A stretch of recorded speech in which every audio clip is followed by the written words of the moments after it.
Hello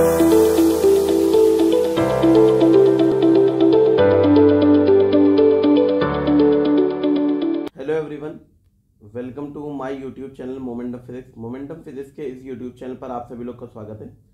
तो आज की इस वीडियो में हम लोग बात करने वाले हैं क्वांटम मैकेनिक्स की। क्वांटम मैकेनिक्स का हम लोग आज एक सीरीज चालू करने वाले हैं।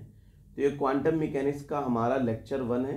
तो ये हम लोग स्टार्ट करने वाले हैं। ये लेक्चर किन किन स्टूडेंट्स के लिए यूजफुल रहेगा? जो भी बच्चे बीएससी के लिए प्रिपरेशन कर रहे हैं या फिर आईआईटी जैम के लिए प्रिपरेशन कर रहे हैं, तो उनके लिए यूजफुल रहेगा। यानी कि मोस्टली बीएससी के बच्चों के पॉइंट ऑफ व्यू से मैं ये वीडियो बनाने जा रहा हूँ। ठीक है, तो चलिए स्टार्ट करते हैं हम लोगों का आज का क्वांटम लेक्चर नंबर 1। तो इसमें जो हमारा सीन रहेगा वो मैं आप लोगों को बता दूं। इसमें हम लोग क्या करने वाले हैं, हम लोग नोट्स लिखवाएंगे, यानी कि नोट्स मोड में हम लोग करेंगे, क्योंकि बीएससी में बच्चों को नोट्स की ज़रूरत पड़ती है। उनको सबसे ज़्यादा इंपॉर्टेंट होता है कि भाई बीएससी के हमारे नोट्स कैसे बनाएं। तो वो इन वीडियोज़ से, लेक्चर से हम लोग फिजिक्स को समझते हुए, नोट्स बनाते हुए हम लोग ये पूरा सिस्टम चलाएंगे। ठीक है, तो आप लोग जो है नोट्स भी इसके साथ साथ आप लोग बनाते रहें। ठीक है, चलिए स्टार्ट करते हैं हम लोग। सबसे पहले हम लोग बात करने वाले हैं कि Newton's laws of motion, Newton's के जो हमारे नियम होते हैं, Newton's laws of motion are the base of classical physics. यानी कि ये हमारे क्या होते हैं, ये हमारे क्लासिकल फिजिक्स का बेस होते हैं। यानी कि जो हमारी क्लासिकल मैकेनिक्स होती है उसका क्या होते हैं, हमारे आधार होते हैं। इन्हीं पर ही हमारी क्लासिकल फिजिक्स मेनली बेस्ड होती है। ठीक है, जो हमारी 20वीं सदी थी, यानी कि 1900 से पहले, यानी कि बिफोर 1900 से पहले जितने भी हमारे फिनोमिना होते थे, all the phenomena could be explained, जितने भी हमारे फिनोमिना हुआ करते थे could be explained on the basis of these laws। इन लॉज के थ्रू हम लोग समझा लेते थे, बता लेते थे। यानी कि क्लासिकल फिजिक्स को कोई प्रॉब्लम नहीं थी, कोई दिक्कत की बात नहीं थी। ठीक है, अब उसके बाद क्या हुआ, धीरे धीरे कुछ ऐसे एक्सपेरिमेंट्स, कुछ ऐसे थ्योरीज होने लगी, जिनसे कुछ ऐसे एक्सपेरिमेंट्स, कुछ ऐसे थ्योरीज, यानी कि हाइपोथेसिस हम लोग बोल सकें, ठीक है, बनने लगी, जिनसे कुछ हमारे मॉडल, जैसे एटॉमिक मॉडल, ये हमारे बनने लगे, जिनको क्लासिकल फिजिक्स से एक्सप्लेन करना बहुत ज़्यादा मुश्किल हो गया। यानी कि अब उसको क्लासिकल फिजिक्स से एक्सप्लेन नहीं किया जा सकता था। ये हमारी सबसे बड़ी प्रॉब्लम आ रही थी।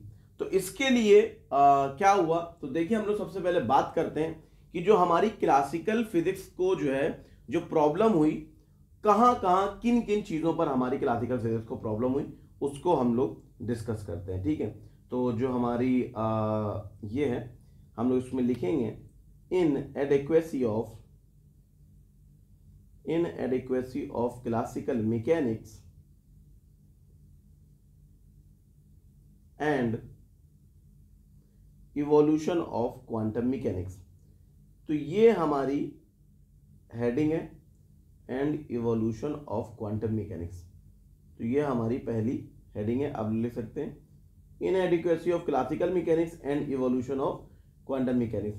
क्लासिकल मैकेनिक्स का बनना, ठीक है, क्लासिकल मैकेनिक्स का बनना और क्लासिकल मैकेनिक्स का फेल होना और क्वांटम मैकेनिक्स का बनना, ये हमारी पहली हेडिंग है। ठीक है, तो इसमें जो है हम लोगों को क्या समझना है, देखिए जो हमारी क्लासिकल बॉडीज होती हैं, क्लासिकल बॉडीज हमारी कैसी होती हैं, पहले उनको समझ लिया। क्लासिकल बॉडीज हमारी दो तरह की होती हैं, एक होती हैं सेलेस्टियल बॉडीज, एक होती हैं टेरेस्ट्रियल बॉडीज। सेलेस्टियल बॉडीज हमारी हो गई जो आसमानों में रहे, यानी कि चांद, सितारे, सूरज, प्लैनेट्स, ये सब हमारी हो गई सेलेस्टियल बॉडीज। और टेरेस्ट्रियल बॉडीज जो पृथ्वी में, जो जमीन में हम लोग देखते हैं, बस, कार, ट्रीज, माउंटेन्स, ये सारी चीजें हमारी क्या हो गई, टेरेस्ट्रियल बॉडीज हो गई। अब इनमें जो है टेरेस्ट्रियल में भी हमारी दो तरह की होती हैं, मैक्रोस्कोपिक, जिनको हम अपनी आंखों से देख सकते हैं। अगर मैं आपसे पूछूं कि हम लोग क्या मैक्रोस्कोपिक बॉडीज, जैसे हम लोग क्या कार देख सकते हैं मूव करती हुई, यस। और माइक्रोस्कोपिक में अगर हम लोग बात करें मैं आपसे पूछूं कि क्या हम लोग किसी बैक्टीरिया को देख सकते हैं, आप कहोगे नो। क्या हम लोग किसी इलेक्ट्रॉन को देख सकते हैं, आप कहोगे नो। क्या हम लोग एयर के मॉलिक्यूल को देख सकते हैं, किसी गैस के मॉलिक्यूल को देख सकते हैं, आप कहोगे नो। तो जिनको हम देख लेते हैं इजीली उनको हम लोग मैक्रोस्कोपिक बॉडीज बोलते हैं, और जिनको नहीं देख पाते हैं उनको हम लोग माइक्रोस्कोपिक बॉडीज बोलते हैं। क्लियर है? अच्छा, एक तो ये खास बात हो गई कि बॉडीज के बारे में हम लोगों ने बात करी। इसके बाद होता है स्पीड। हम लोग जो चीजों को स्टडी करते थे, यानी कि जो वेलोसिटी हम लोग लेते थे, velocity very very less than c. C हमारी क्या होती है? Speed of light in vacuum. ठीक है, speed of light in vacuum, जो इसकी हमारी वैल्यू होती है वो हमारी होती है 3 × 10⁸ मीटर पर सेकेंड। यानी कि एक सेकंड में 3 लाख किलोमीटर ये हमारी ट्रेवल कर जाती है। जो स्पीड होती है लाइट की, लाइट हमारी इतनी ट्रेवल कर जाती है। अब सवाल आता है, देखिए सवाल ये है कि जो हमारी सेलेस्टियल बॉडीज हैं वो कितनी मूव कर सकती हैं। आप इसको गूगल में सर्च करिएगा कि भाई हम लोग कोई रॉकेट या जेट प्लेन हम लोग जो है चलाएं या उड़ाएं, तो उसकी स्पीड हम लोग कितनी रख सकते हैं। यानी कि जो अंतरिक्ष में भेजे जाते हैं, जो स्केप वेलोसिटी होती है वो भी हमारी 11.2 किलोमीटर पर सेकंड से ज्यादा होनी चाहिए। यानी कि 11.2 × 10⁻³ मीटर पर सेकंड। तो अगर हम लोग कहें कि 10⁻⁴ मीटर पर सेकंड के ऑर्डर की बहुत ज्यादा स्पीड, यानी कि रॉकेट को जो हम लोग को स्पेस में भेजना होता है उसकी 10⁻⁴ मीटर पर सेकंड की होती है, वो कितना ऐसे श्यों करके उड़ जाता है। ठीक है, और ये होती है हमारी 10⁸ देख रहे हैं, तो उससे कितनी छोटी होती है। यानी कि उसका अगर 10⁻⁴/10⁸ करें तो हमारा जो है हम लोग कह सकते हैं 1/10⁻⁴, यानी कि 1/10,000, यानी कि 1/10,000वां पार्ट होता है। तो ये बहुत ही ज्यादा छोटी होती है। तो जो क्लासिकल मैकेनिक्स में जो स्पीड्स को हम लोग डिस्कस करते हैं वो बहुत कम होती है सी के कंपैरिजन में। अच्छा, क्या इससे ज्यादा नहीं हो सकती? होती है। इलेक्ट्रॉन्स हैं, और इलेक्ट्रॉन जब हमारे चलते हैं एटम्स के अंदर, बहुत सारी चीजें, एक्सरेज जो हमारी बनती हैं उसमें जो इलेक्ट्रॉन्स का मूवमेंट होता है, तो बहुत सारी चीजें ऐसी होती हैं हमारी जिनमें हमारा जो स्पीड होती है वो v जो है स्पीड c के आसपास होती है। जैसे वो अगर 3 × 10⁸ है, इतनी तो किसी की स्पीड नहीं हो सकती, लेकिन हाँ 3 × 10⁷ मीटर पर सेकंड होना, ठीक है, इस तरह से स्पीड का होना, उसकी 1/10 होना कोई बड़ी बात नहीं है। तो इन स्पीड से जब चीजें मूव करती हैं तो क्लासिकल मैकेनिक्स उनको एक्सप्लेन नहीं कर पाती है।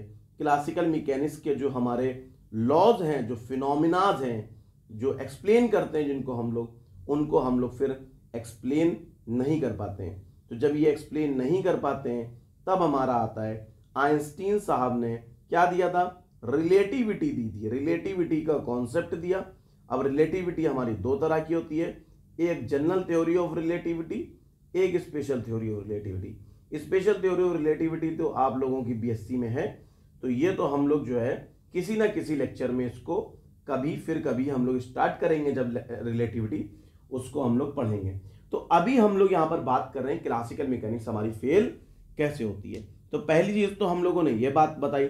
अब उसके बाद क्या हुआ, जब एटॉमिक मॉडल बनने लगे, एटॉमिक मॉडल्स बनने लगे, फंडामेंटल पार्टिकल्स हमारे बनने लगे।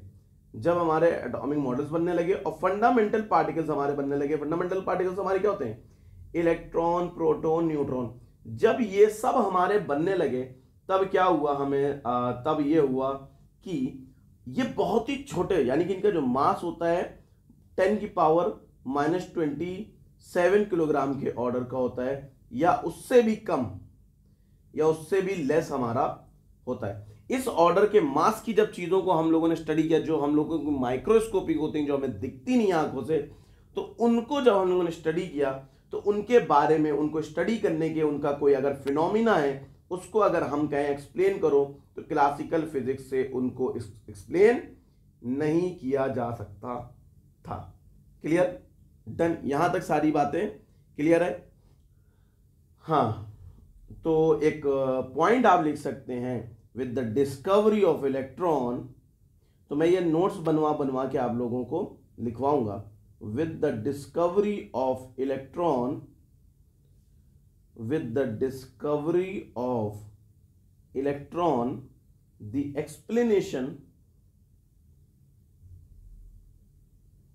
explanation of atomic system started। ठीक है, तो इलेक्ट्रॉन की डिस्कवरी के बाद एटॉमिक सिस्टम का हम लोग स्टार्ट कर दिया, उसको समझना। ठीक है, कि कैसे हमारा एटॉमिक मॉडल होता है। लेकिन उसके साथ दिक्कत क्या हुई कि जो क्लासिकल कॉन्सेप्ट्स थे, but classical concepts do not hold good, यानी कि सही रिजल्ट नहीं दे रहे थे। Then the classical concept do not hold good in region of atomic dimension, यानी कि एटॉमिक लेवल पर जब हम लोग चीजों को स्टडी करने लगे, यानी कि छोटी छोटी चीजों को जब हम लोग स्टडी करने लगे, तो उनको हम लोग क्या कर रहे थे, नहीं एक्सप्लेन कर पा रहे थे। इससे हम लोग एक बात कह सकते हैं, क्या हम लोग बात कह सकते हैं, so the classical laws cannot be directly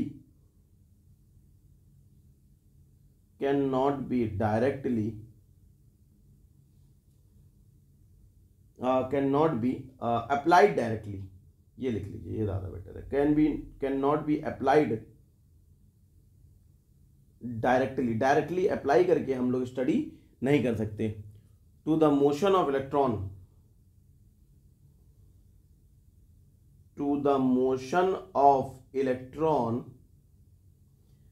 which is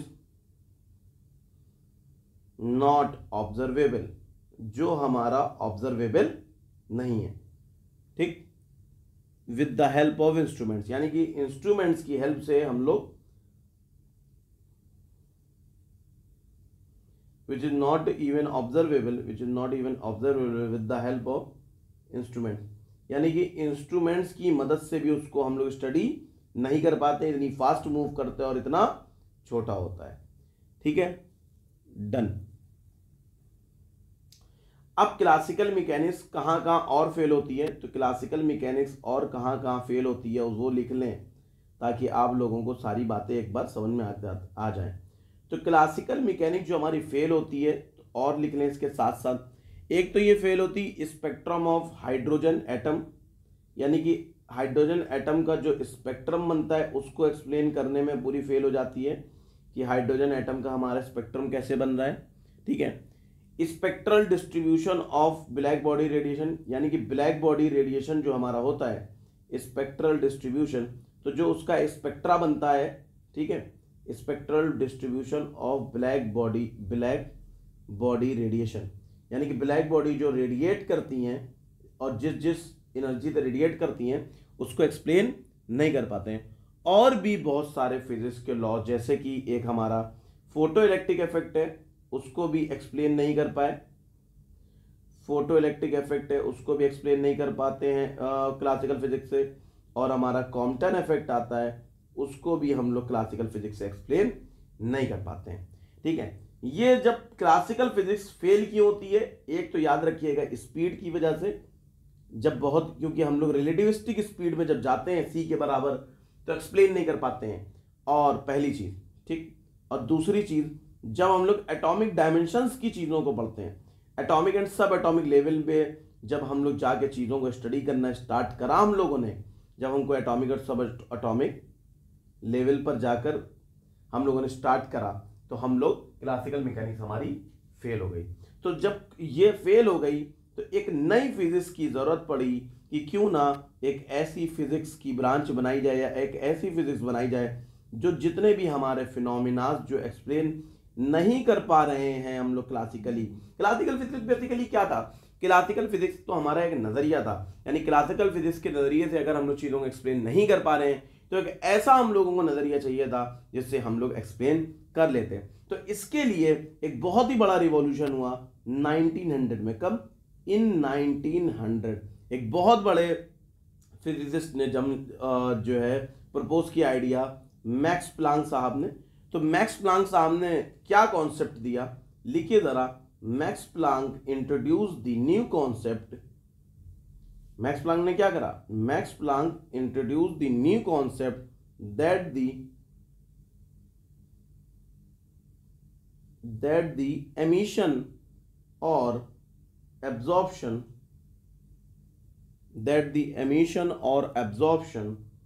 of electromagnetic radiation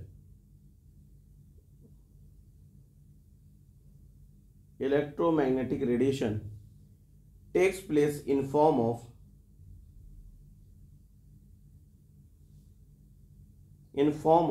discrete packets, यानी कि छोटे छोटे पैकेट्स में हमारा जो है रेडिएट होता है ऑफ एनर्जी के छोटे छोटे पैकेट के फॉर्म में हमारा रिलीज हो रहा था, जिसको हम लोगों ने बोला क्वांटा।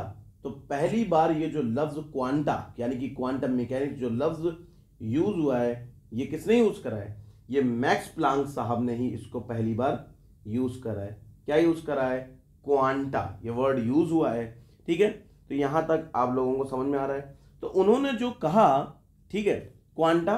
अब इसके बाद हैविंग एनर्जी एच न्यू, जिसकी एनर्जी हमारी कितनी थी, उन्होंने कहा एच न्यू। ठीक है, तो अब न्यू यहां पर क्या है, where nu is the frequency. ठीक है, where nu is the frequency, where nu is the frequency of radiation। ठीक है, और h हमारा यहां पर क्या है, h is the Planck's constant, और h को सब लोगों ने क्या कहा कि ये हमारा Planck's constant है। तो h की हमारी वैल्यू कितनी होती है, h की हमारी वैल्यू होती है 6.626 इंटू 10 की पावर -34 जूल सेकेंड। ठीक है, कोई कंफ्यूजन की बात तो नहीं है, यहां तक हमारी ये चीजें हो गई। ठीक है, तो इसके बाद और भी चीजें हुई। ठीक है, इसके बाद क्या हुआ कि हमारा फोटो इलेक्ट्रिक, आइंस्टीन ने फोटो इलेक्ट्रिक इफेक्ट को एक्सप्लेन करा। आइंस्टीन ने क्या करा, फोटो इलेक्ट्रिक इफेक्ट को एक्सप्लेन करा। ये एक्सपेरिमेंट तो पहले हो चुका था, ये इफेक्ट तो पहले ही बन चुका था, लेकिन एक्सप्लेन करा किसकी मदद से, इसी क्वांटा की मदद से इन्होंने एक्सप्लेन करा। ठीक, तो और फिर उसके बाद क्या हुआ, इन्होंने एक्सप्लेन कर दिया। ठीक है, फिर उसके बाद ये हुआ कि जो बोहर साहब थे, उन्होंने एटॉमिक मॉडल एक्सप्लेन जो करा। ठीक है, बोहर्स का एटॉमिक मॉडल जो हाइड्रोजन का था, वो जो एक्सप्लेन करा, उन्होंने भी जो चीजें यूज करी उसमें उन्होंने क्वांटा ही यूज करा, यानी कि उन्होंने क्वांटा यूज करा, एंगुलर मोमेंटम का क्वांटाइजेशन उन्होंने यूज करा। ठीक है, और एनर्जी को भी उन्होंने क्वांटाइज्ड के फॉर्म में माना कि हमारे ये वेव पैकेट्स के फॉर्म में होती है। ठीक है, तो इसको जो ये थ्योरी दी, जो क्वांटा का यूज हुआ आगे चलकर, इस थ्योरी को हम लोग बोलते हैं प्लांक्स क्वांटम हाइपोथेसिस, यानी कि इसको हम लोग क्या बोलते हैं, इसको हम लोग बोलते हैं प्लांक्स की क्वांटम हाइपोथेसिस। तो यही प्लांक्स की क्वांटम, क्योंकि उन्होंने खुद तो बनाया ही बनाया, उसके साथ साथ आगे भी ये इस्तेमाल होने लगी और यूज होने लगी, तो इसलिए इसको क्या बोला गया, प्लांक्स की क्वांटम हाइपोथेसिस। क्लियर है, डन। अब बात आती प्लांक्स की क्वांटम हाइपोथेसिस की। ठीक है, तो इन्होंने बहुत सारे एटॉमिक फिनोमिना को एक्सप्लेन करा। ठीक है, ये हमारी क्या थी, ये हमारी बेसिकली थी, इसको हम लोग कह सकते हैं ओल्ड क्वांटम थ्योरी। ये हमारी ओल्ड क्वांटम थ्योरी थी, जो अभी नई क्वांटम थ्योरी उसके बाद जो और डेवलप हुई, ठीक है, वो बनी।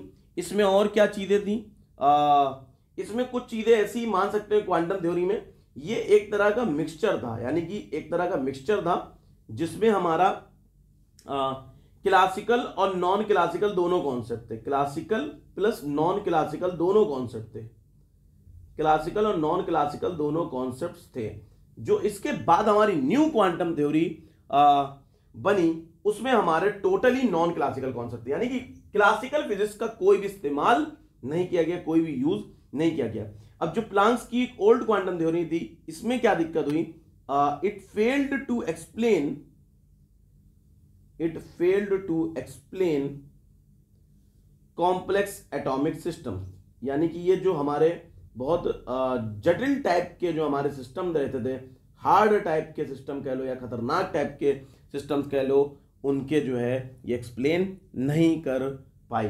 ठीक है, इसके बाद मैं आपको बताता हूं कि जन्म हमारा कैसे हुआ। जन्म हमारा एक तो न्यू क्वांटम थ्योरी जो हमारी बनी, ठीक है, एक हमारी क्या न्यू क्वांटम थ्योरी जो हमारी बनी वो हमारी कैसे बनी उसके बारे में हम आपको बताना चाहते हैं। तो देखो न्यू क्वांटम थ्योरी का बनना, ठीक है, न्यू क्वांटम थ्योरी हमारी जो बनी है वो बनी है 1925 में और 1926 में। फिर आगे चलकर वो 1925 में क्या हुआ, हाइजेनबर्ग साहब ने एक मैकेनिक्स बनाई, एक मैथमेटिक्स बनाई सॉल्व करने के लिए, और 1926 में श्रोडिंगर ने बनाई। इन्होंने क्या दिया हाइजेनबर्ग ने, इन्होंने दी मैट्रिक्स दी, यानी मैट्रिक्स की मदद से हम लोग क्वांटम मैकेनिक्स को यूज करने लगे। तो जो इन्होंने फॉर्मूलेज दिए तो उसको हम लोगों ने मैट्रिक्स की मैकेनिक्स कहा, और श्रोडिंगर ने वेव कॉन्सेप्ट का इस्तेमाल करा और तो इसको हम लोगों ने वेव मैकेनिक्स कहा। ठीक है, तो हमारी श्रोडिंगर ने एक इक्वेशन दी, डिफरेंशियल इक्वेशन दी वेव की, उसको वेव मैकेनिक्स कहा, और हाइजेनबर्ग ने हम लोगों को मैट्रिक्स मैकेनिक्स कहा। तो इस तरह से ये जो ये दोनों मतलब भले ही एक अलग अलग मैकेनिक्स हों, यानी कि मैथमेटिकली दोनों अलग अलग हों, लेकिन इनको अगर फिजिक्स के पॉइंट ऑफ व्यू से देखा जाए, यानी कि फिजिकली अगर हम इन लोगों को देखें, ये बिल्कुल दोनों इक्विवेलेंट हैं, चाहे इससे सॉल्व करो चाहे इससे, एकदम बराबर। तो किसी चीज की दो थ्योरीज बनकर आ गई और फिर इसी तरीके से हमारी क्वांटम थ्योरी और आगे बढ़ गई और फिर उसमें और ज्यादा इंप्रूवमेंट होने लगा, क्वांटम फील्ड थ्योरी वगैरह बनने लगी, और क्वांटम फिजिक्स एक हमारा नया सब्जेक्ट बनकर आ गया। यानी कि क्लासिकल फिजिक्स हमारे पुराने कॉन्सेप्ट्स को बताती थी और इसके साथ साथ क्वांटम फिजिक्स हमारा क्या हुआ, एक नया कॉन्सेप्ट हमारा क्वांटम फिजिक्स का बनकर आ गया। अब जैसे कि एक इंपॉर्टेंट बात देखी जाए तो हम लोग ये कह सकते हैं कि all of physics is quantum. तो फिजिक्स की क्या खास बात होती है कि जितनी भी फिजिक्स है वो सब की सब हमारी क्वांटम फिजिक्स है। ठीक है, अब आप कहोगे तो हम लोग क्लासिकल क्यों पढ़ते हैं, किसी दिन इसको मैं बहुत अच्छे से इसको एक्सप्लेन करूंगा। ठीक है, and the laws of quantum physics are most general laws, यानी कि क्वांटम फिजिक्स जनरल है क्लासिकल फिजिक्स का, जनरलाइजेशन कर दिया। इसका क्या बेनिफिट हुआ कि हम लोगों ने जनरलाइज कर दिया, जनरल से किसी भी तरीके के हम लोग फिनोमेना को एक्सप्लेन करे दे रहे थे। और एक चीज और हुई कि एक्सप्लेन करे दे रहे थे, और जो हमारी क्लासिकल फिजिक्स थी उसको अगर कुछ स्पेशल कंडीशंस लगा दें तो क्लासिकल फिजिक्स भी हमारी बन के आ जा रही थी उससे। तो ये बहुत ही जबरदस्त चीजें हुई। तो इस तरह से हमारी क्लासिकल फिजिक्स हमारी फेल हो गई, इस तरह से हमारी क्या हुई, क्लासिकल फिजिक्स हमारी फेल हो गई बहुत सारे फिनोमेनास को एक्सप्लेन करने में, और हमारी क्वांटम फिजिक्स क्या हुई, क्वांटम फिजिक्स की ये कहानी थी पीछे बनने की। ठीक है, तो इस तरह से हमारी क्वांटम फिजिक्स क्या हुई, इवॉल्व हो गई। तो बीएससी के स्टूडेंट्स के हिसाब से इतना उसके लिए बहुत ज्यादा यूजफुल है। इस बताने को तो और भी लेक्चर्स लिए जा सकते हैं, लेकिन वो आपके बीएससी के एग्जाम में लिख के आ पाओ इतना ज्यादा यूजफुल नहीं है। ये जितनी चीजें यूजफुल थी मैंने बता दी। ये हमारा लेक्चर 1 था। आने वाले लेक्चर्स में, ठीक है, ये हमारा क्या था, ये हमारा लेक्चर 1 था। आने वाले लेक्चर में मैं क्या करूंगा, जैसे हम लोग फोटो इलेक्ट्रिक, हम लोग क्या करने वाले हैं, हम लोग फोटो इलेक्ट्रिक इफेक्ट, उसके बाद हम लोग कॉम्पटन इफेक्ट, और उसके बाद हम लोग मैटर वेव्स वगैरह, ये सारी चीजें समझेंगे। फिर हम लोग श्रोडिंगर पे जाएंगे, और इस तरह से हम लोगों के लेक्चर्स एक एक करके आते रहेंगे और हम लोग जो है करते रहेंगे। इसके लिए आपको क्या करना है, आपको सपोर्ट करना है। ठीक है, अब सपोर्ट कैसे करें, अब क्योंकि मेरी ये पहली वीडियो है, ठीक है, ये हमारा फर्स्ट लेक्चर है, तो अगर इसके कमेंट बॉक्स में आप मुझको बताओगे कि ये कैसा लगा, ठीक है, पूरा फीडबैक देना है, नोट्स बनवा रहा हूं मैं, ये कैसे हैं, यूजफुल कितना है, आपके बीएससी में कितना यूजफुल है, ये सारी बातें आप लोगों को मुझे बतानी है। और ऑब्वियसली वीडियो को लाइक जरूर कर देना सपोर्ट करने के लिए, और ताकि आगे फ्यूचर में जो वीडियोस आए वो पता चल सके, उसके लिए आप लोग चैनल को क्या करो, सब्सक्राइब कर लो, ठीक है। तो तब तक के लिए हम लोग चलते हैं। तो थैंक यू एवरीवन। मैं उम्मीद करता हूँ आपको ये वीडियो अच्छी लगी, ये लेक्चर आपको पसंद आया। Bye everyone, take care, thank you, जय फिजिक्स। वीडियो को लाइक जरूर कर दें। Bye everyone, take care, thank you, जय फिजिक्स।